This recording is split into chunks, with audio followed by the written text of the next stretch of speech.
Жангелдин ауылында орын алған ауыр қылмысқа байланысты жаңа мәліметтер белгілі болды. Қанды оқиғаға күдікті ретінде танылған ер адамның 5 баласы уақытша түрде отбасынан алынып, мемлекет қамқорлығына берілді. Бұл шешім ең алдымен кәмелетке толмаған балалардың қауіпсіздігін қамтамасыз ету мақсатында қабылданған. Құзырлы органдардың мәліметінше, аталған жағдайға байланысты жедел түрде шара қолдану туралы нұсқау берілген. Соған сәйкес күдіктінің барлық кәмелетке толмаған балалары арнайы мекемелерге уақытша орналастырылды. Бұл қадам балалардың өмірі мен денсаулығына төнуі мүмкін қауіптің алдын алу үшін жасалған. Белгілі болғанда 2 ақпан күні полиция органдары тарапынан балаларды қауіпсіз жерге көшіру қажеттігі жөнінде ресми хабарлама жолданған.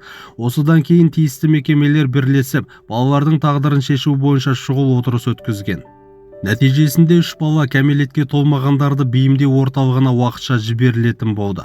Бұл орталықта балаларға психологиялық және әлеуметтік көмек көрсетіліп, жағдайы тұрақталғанға дейін мамандардың бақылауында болады. Ал жасы 1 және 3-тегі 2 сәби денсаулық сақтау саласына қарасты арнайы мекемеге орналастырылды. Ол жерде олар медициналық бақылауда болып, қажетті күтім мен тамақтану қамтамасыз етіледі. Мамандардың айтуынша, қазіргі таңда барлық 5 баланың жағдайы тұрақты. Олар қауіпсіз ортада, тиісті күтіммен және бақылаумен қамтылған. Балалардың психологиялық жай-күйіне де ерекше назар аударылып отыр.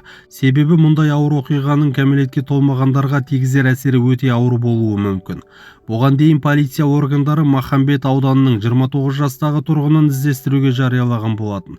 Ол Жангелдин ауылында бірнеше адамды қасақана өлтірді деген күдікке ілінген. Қазіргі таңда бұл дерек бойынша кең ауқымды тергеу амалдары жүргізілуде. Қайғылы жағдайға дейін балалар әжесінің қолында тәрбиеленіп келгені белгілі болды. Жергілікті атқарушы органдардың мәліметінше, бұл отбасы бұрын әлеуметтік тұрғыдан қауіпті немесе қолайсыз санатқа жатқызылмаған, яғни отбасы ресми түрде есепте тұрмаған және арнайы бақылауға алынбаған. Алайда болған жағдайдан кейін мемлекеттік органдар балалардың қауіпсіздігі мен болашағын алаңдап, оларды уақытша қорғауға алу жөніндегі шешім шығарған.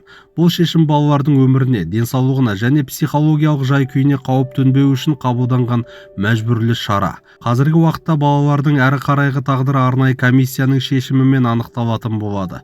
Олардың жақын туыстарының қамқорлығына берілуі мүмкіндігі де қарастырылуы ықтимал. Сонымен қатар әлеуметтік қызметкерлер отбасылық жағдайы жан-жақты зерттеп, балалар үшін ең қауіпсіз әрі қолайлы шешім қабылдауды көздеп отыр. Ал күдіктіге қатысты қылмыстық іс қозғалып, тергеу жалғасуда. Оқиғаның барлық мән-жайын анықтау үшін құқық қорғау органдары жан-жақты тексеру жүргізіп жатыр. Сараптамалар тағайындалып, куәгерлерден жауап алынуда. Бұл қайғылы оқиға қоғамда үлкен резонанс тудырды. Көпшілік кәмелетке толмаған балалардың тағдырына алаңдаушылық білдіріп, олардың амандығы мен қауіпсіздігі бірінші орында тұруы керек екенін айтуда. Мамандар мұндай жағдайларда балаларды дер кезінде қорғауға алу, болашақта үлкен трагедиялардың алдын алудың бір жолы екенін атап өтуде. Қазіргі таңда 5 баланың жағдайы тиісті мекемелердің тұрақты бақылауында. Оларға медициналық, психологиялық және әлеуметтік көмек көрсетілуде. Тергеу аяқталғаннан кейін олардың болашағына қатысты түпкілікті шешім қабылданатын болады. Видеоны соңына дейін қарағаныңыз үшін рахмет. Видеоға лайк басып арнаға тіркеліп қойыңыз және өз ойыңызды міндетті түрде комментарийге жаза кетіңіз.